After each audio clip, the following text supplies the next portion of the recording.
Hi, guys. Another episode of Iron and Insights. We've got here Gini, and we're just going to go through some movements that she does, that I do, and just how we adapt to being above the knee amputees and trying to still be healthy. Staying in shape. Yeah. All right. Let's do some stuff. Let's start with I want to know how you work your leg. Okay. Your sound leg. What do you do? You do pistols? Yep. Yeah. Now let's do it over here. How good are you at pistols? Do you ever add weight, or do you just say? I don't usually add weight. Yeah. It's you do yours with or without your leg on. Your So I will. What I love about wearing this particular knee is I lock the knee. Yeah.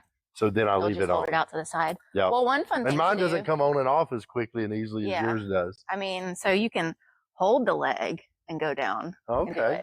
Or you can. I mean, it's a little bit more of a workout for this side. Yeah. If I have to hold it up and go, so I'll try to let it bend and then just squat like that. Yeah. That's with me keeping the Yeah. Yeah, and I like, that's one of the things I like about wearing it is it gets my hip flexors and things for that added workout. Yeah. Because other than if I'm running or doing something, I'm not as good about always hitting these muscles as hard as I should. Yeah. I will admit that. That's hard. Of course, with yoga stuff that I do, there's you try to do the dancer pose, just see how far down you can go. And you squat down too? Yeah, sometimes. See how low you can go.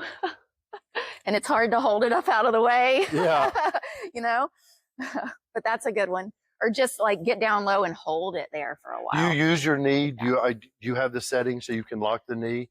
So I do have a yoga mode on this, and it'll just lock it straight. Yeah. Which is annoying to me because I want to be able to lock it in certain positions along the way. That's one of the things, I was telling you before we started recording, because, like you said, my wife's a yoga instructor, and she's been on me about figure out an arm to use for yoga. Yeah. And that was brought up by the doctor in the process. There was should it be, an elbow system? And I was like, I don't want the elbow giving. No. I want it to just be quickly clip it to where I'm on my elbows and the distance of my hand. Why don't you get osseointegration for your arm? Has anybody done that? Yeah. There's trials. Actually, there's an ambassador with Integrum who's bilateral below the knee, and he's pretty short here, and he's got it done for his arm. I would be more likely to do this than the leg. Yeah. And then you could just get an attachment to clip on to brace yourself. Yeah. A little platform. That didn't even cross my mind because I just kept thinking about the leg. And we were talking about, it just was off camera. We were talking, and I have my entire femur bone. Yeah. And so it was is it worth the trouble of getting it or not? It's not FDA approved for transhumeral yet, but there are surgeons doing it as part of a trial. Yeah. So, yeah. Well, then we need to. I can hook you up, know man. what? I'm gonna look into that. We're gonna talk more after this. Yeah, and that would be it wouldn't be it wouldn't even be in the way. Right. It would be great to connect. Just got to make sure you don't poke your wife in the eye at night. At night. Yeah, that cold. Yeah. Yeah. Now, is that an issue? No. So it's not sharp, and it glides through the sheets. I can snuggle up next to somebody, and I'm not gonna stab them. Yeah. I had never injured myself or anyone else. So it's not been an issue at all. Of course, and it's not mine would be right at my knee. That's the thing. Mine's up here. It doesn't stick out that far. So, I'd have to really do some crazy contortions to cause some damage, I think. Yeah. How are you at push-ups? I'm okay at push-ups. I still kind of have noodle arms, but I can plank for a while. Yeah. I can do some push-ups. Yeah. Do you lock the knee? No, I don't. Okay. I just do it. Yeah. And that's kind of a workout too. To hold it and keep it straight. All right, let's knock out a couple of push-ups. Okay. Oh, I'm cracking. I know I did too. There we go.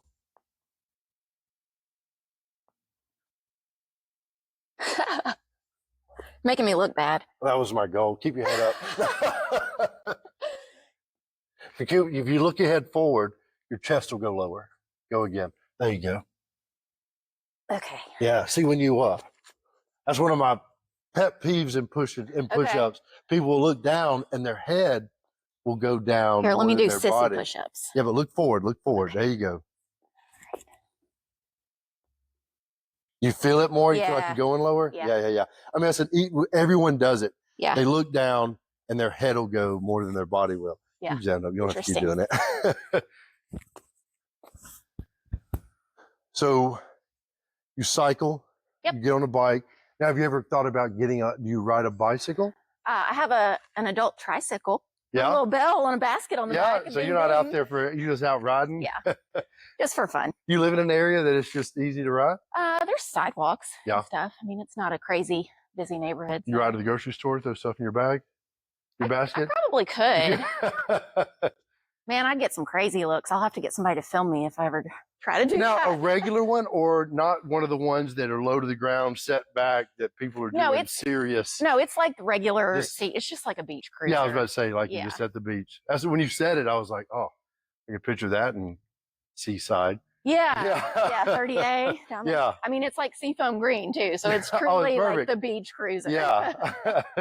Yeah. But you spin on the bike a lot of yoga, a lot of Pilates. Can you do a headstand? I cannot. I know you can. Show us that. Okay. Oh. Yeah, no, this has always impressed me about anyone that does it. That is awesome. And then hold it for 3 minutes. Okay. No, I'm just joking. I just could. You look pretty relaxed. That is awesome. It's hard to control the knee, and usually I lock it so it won't bend over on me. Did you lock it that time? Nope. Yeah, so you're holding it with the other foot? Yep. Yeah, that makes it just that much Sometimes more it's difficult. easier just to do it like this way. Go ahead and bend it? Yeah. Now, were you into yoga and all this prior to being in it? A little bit. But would you say, did this give you more I think push? knowing how important core strength is, Yeah. and focusing on that, and a lot of the yoga exercises got me into it more. And it's something that's low impact. Yeah. And flexibility is important. Keeping everything stretched out.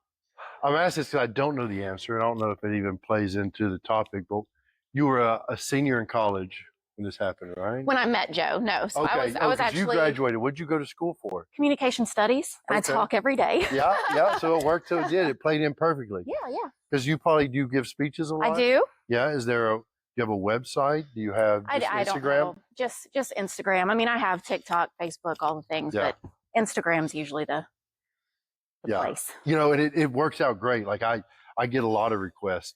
Yeah. Because I always have to.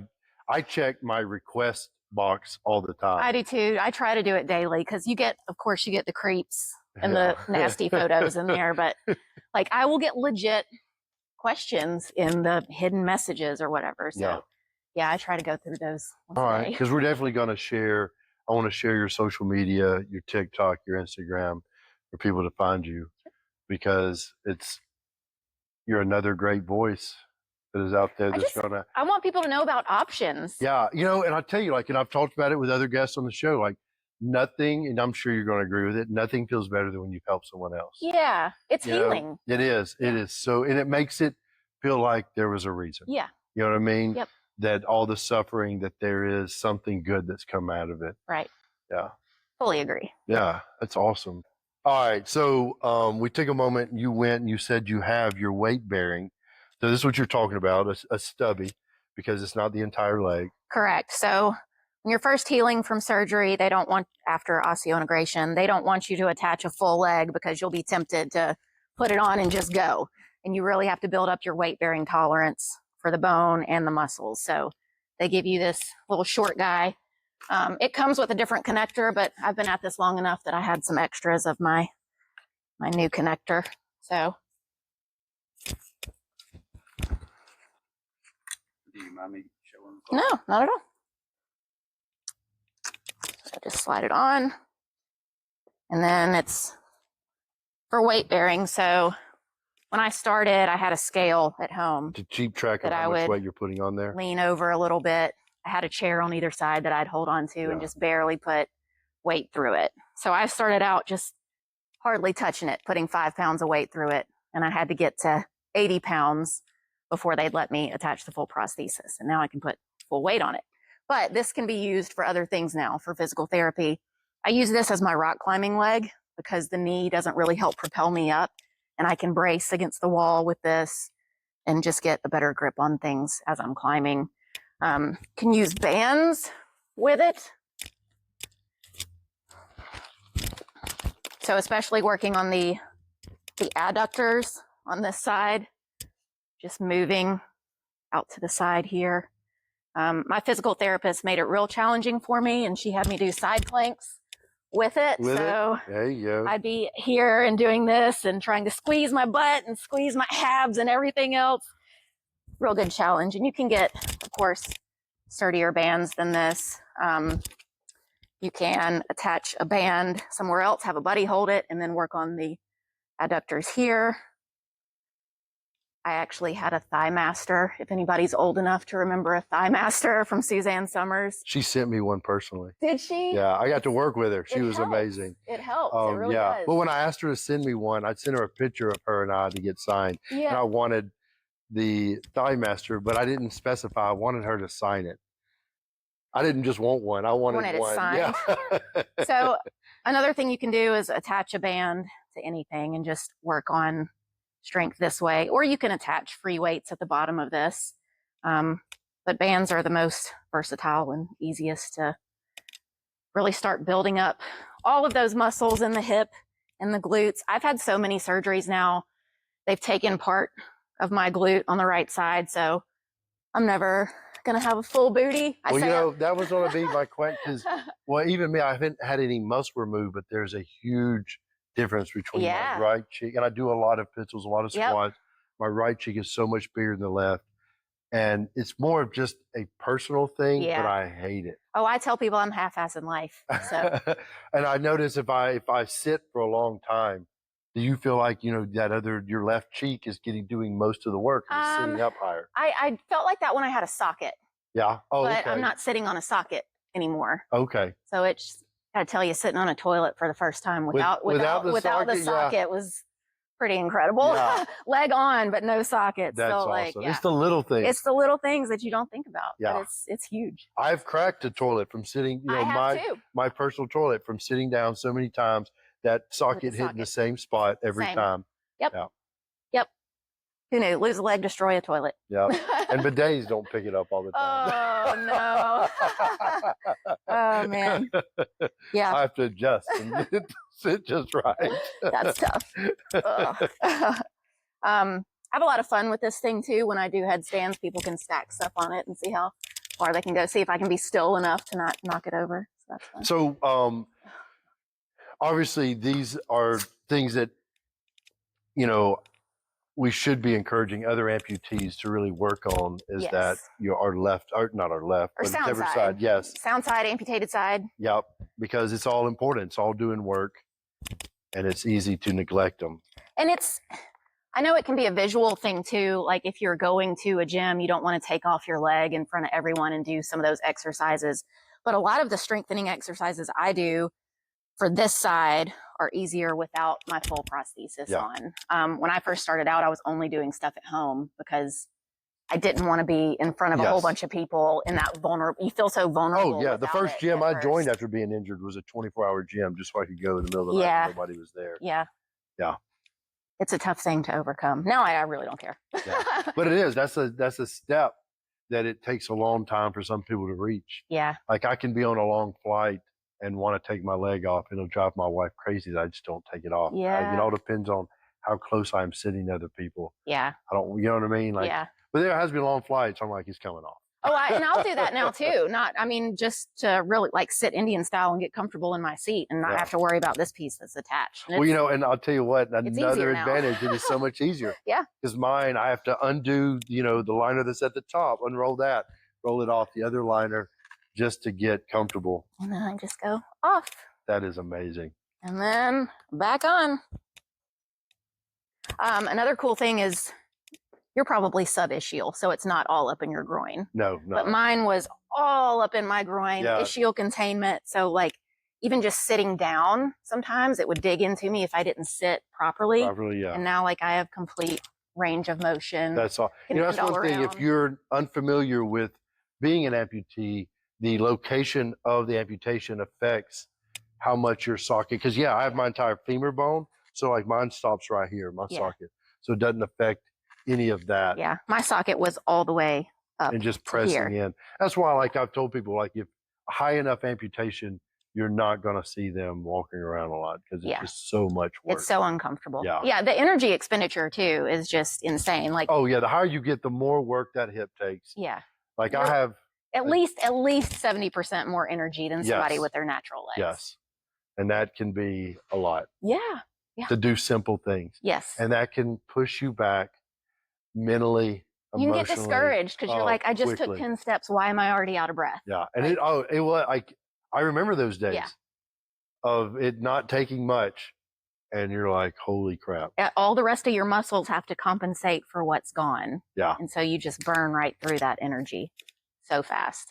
But it does get so much easier. I compare it to if someone's ever been ice skating before, if they've ever ice skated. And I'm like, you remember the first time you ice skated and how sore you probably were. Yeah. Your body is constantly trying to adapt to this new thing. But then as you get better, the less energy it takes. Because then you look at a professional ice skater and they can do things with minimal effort.